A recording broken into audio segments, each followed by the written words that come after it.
డబ్బు, అనారోగ్యం, ఉద్యోగం, వ్యాపారం, అప్పులతో బాధపడుతున్నారా? మీకోసమే manifesting miracles 11 days programme.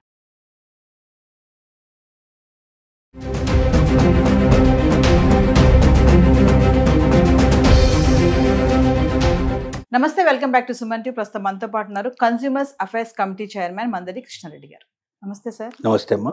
Sir, Donald Trump విషయానికి వస్తే అంటే ఇప్పటి వరకు ఒక ఎత్తు, ఇప్పుడు ఏంటంటే అమెరికాలో సెటిల్ అవ్వడానికి పెళ్లిని ఒక వేగా చూసుకునే వాళ్ళందరికీ కూడా ట్రంప్ చెక్ పెట్టేశాడు అనుకోవాలి.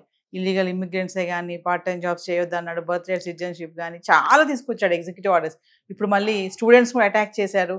మళ్ళీ ఇప్పుడు వచ్చేసి ఏంటంటే పెళ్లి అంటే అమెరికా సంబంధాలు వస్తున్నాయి కదా, అమెరికా సంబంధం చేద్దాం అనుకునే, అమెరికా అబ్బాయిని చేసుకోవాలనుకునే వాళ్ళందరికీ కూడా ఇలా పెళ్లి మార్గాన వచ్చి సెటిల్ అయిపోతున్నారు అనుకునే వాళ్ళకి కూడా చెక్ పెట్టేశారు ట్రంప్.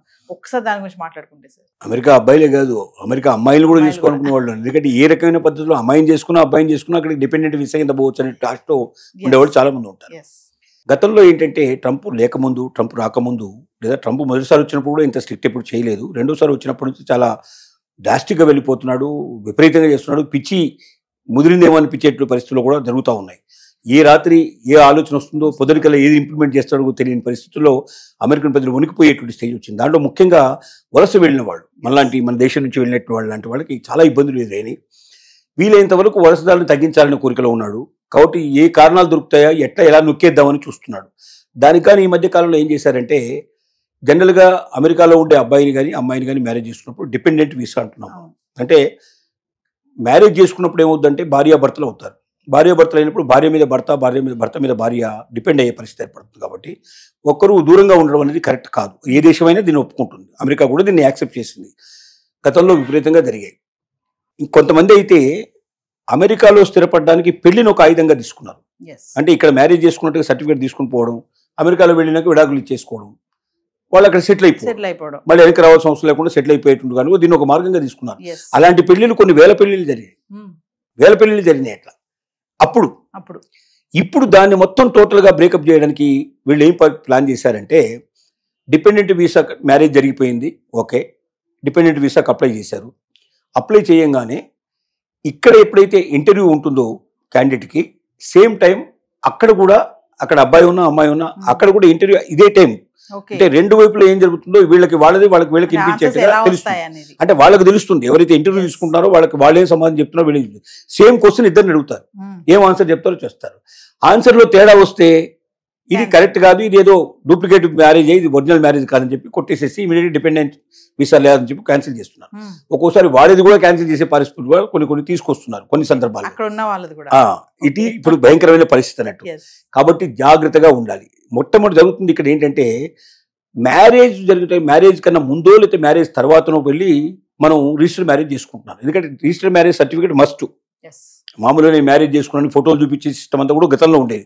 ఆ తర్వాత ఒక కాలం వచ్చిన తర్వాత దాన్ని అమెరికా ఒప్పుకోలేదు. వెస్ట్రన్ కంట్రీస్లో అంతా కూడా you must have the certificate, registration certificate కావాలి కంపల్సరీ కానీ కండిషన్ పెట్టారు.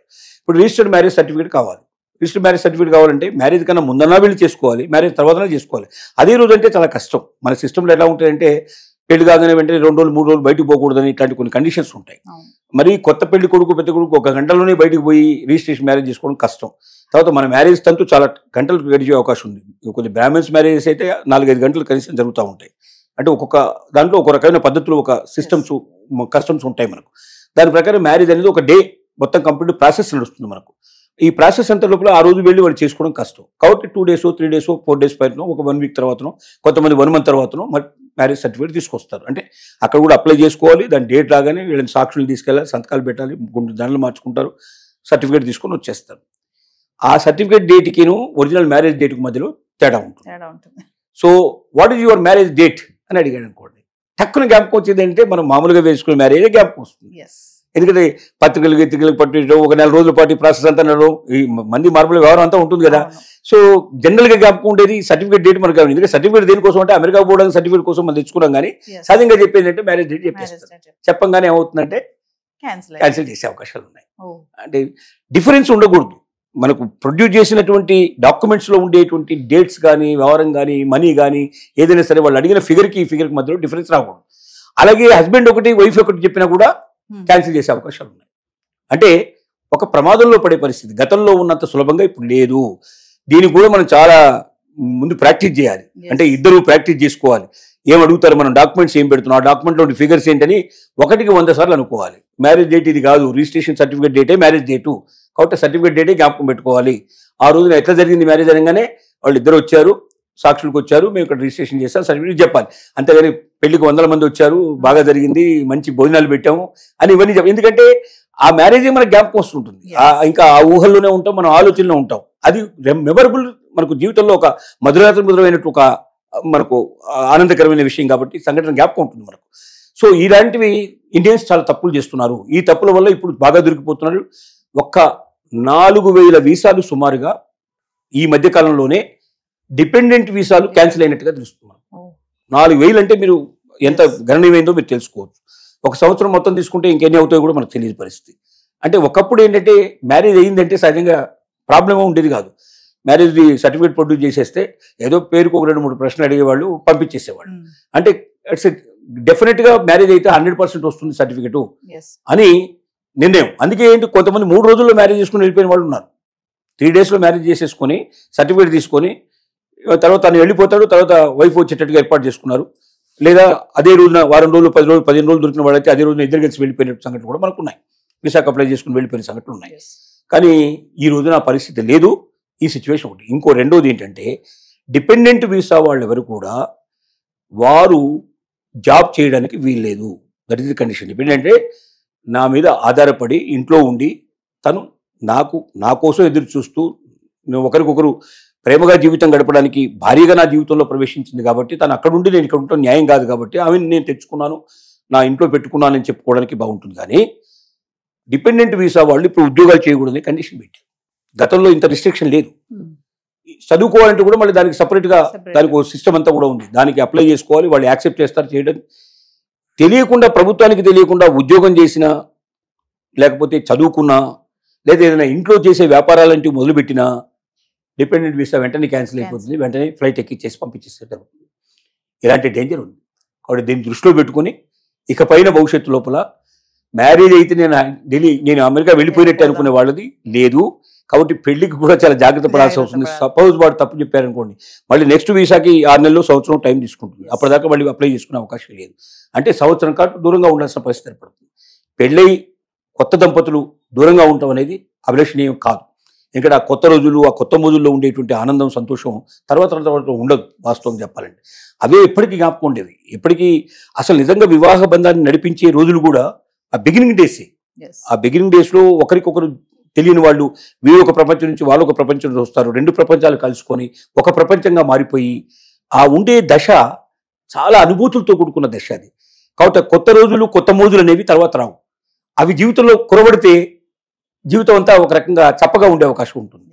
కాబట్టి మీరు ఖచ్చితంగా 100% అమెరికా వెళ్తారన్న నమ్మకంతో మాత్రం ఇవాళ మ్యారేజ్ చేసుకునే పరిస్థితి లేదు. అలా వెళ్ళాలి అంటే ఒక సుదీర్ఘమైనటువంటి ఎక్స్పీరియన్స్ కావాలి. ఇద్దరు కలిసి అనేక సార్లు మీరు ట్రయల్ వేసుకోవాలి, అనేక సార్లు ప్రాక్టీస్ చేయాలి. ఇవన్నీ చేసి గట్టిగా జ్ఞాపకం పెట్టుకుని తేడా లేకుండా చెప్పగలిగి అంత బాగా మీరు పర్ఫెక్ట్గా మీరు ప్రదర్శన చేయగలిగితేనే మీరు వెళ్ళగలుగుతారు. అక్కడికి వెళ్ళిన తర్వాత కూడా డిపెండెంట్ వీసా ఏవైతే రూల్స్ ఉన్నాయో రూల్స్ అన్ని అతిక్రమించకుండా పర్ఫెక్ట్గా ఉంటే మీకు జీవితం గడుస్తుంది. కానీ నేను పోవాలి, చదువుకోవాలి, నేను పోవాలి, ఉద్యోగం చేయాలని కోరికతో ఇంతకుముందు గతంలో ఎప్పుడైతే డిపెండెన్స్ ఇస్తున్నారో ఇప్పుడు వాళ్ళందరూ కూడా అలాంటి మ్యారేజ్ చేసుకోకుండా ఇక్కడ ఉండటమే చాలా బెటరు. ఇక్కడ వాళ్ళని చేసుకోవడానికి ప్రయత్నం చేయడమే బెటర్. అంటే సార్ ఇప్పుడు ఇంత కఠినమైన నిర్ణయాలు తీసుకోవడానికి వలసదారులని ఆపడమేనా, అందుకోసమే అంటారా ఎక్కువ మంది అమెరికాకి రాకూడదు? ముందు ఏం చేయాలనుకుంటున్నాడంటే దీన్ని కరెక్షన్ అంటారు. కరెక్షన్ అంటే ఇంతకుముందు విచ్చలవిడిగా ఇతరులని అమెరికాలో ప్రవేశపెట్టారు.